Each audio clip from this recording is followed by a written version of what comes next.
আসসালামু আলাইকুম রহমতুল্লাহ বারাকাতুহ। আমার প্রাণপ্রিয় ফেসবুকের ভাই বন্ধুগণ বোনেরা,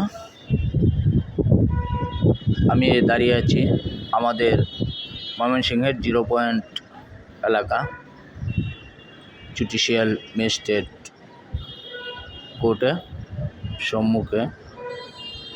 তো দেখুন, এই 10তলা ভবন থেকে, জুডিশিয়াল ভবন থেকে অপূর্ব দারুণ চমৎকার দৃশ্যটা লাগছে। আমার প্রাণপ্রিয় বিভাগীয় শহর ব্রহ্মপুত্র নদীর যে দৃশ্যটা শহরের পাশ দিয়ে বয়ে গিয়েছে, অনেক সুন্দর লাগছে আমার কাছে। দেখুন কি অপূর্ব দারুণ এক দৃশ্য, অসাধারণ।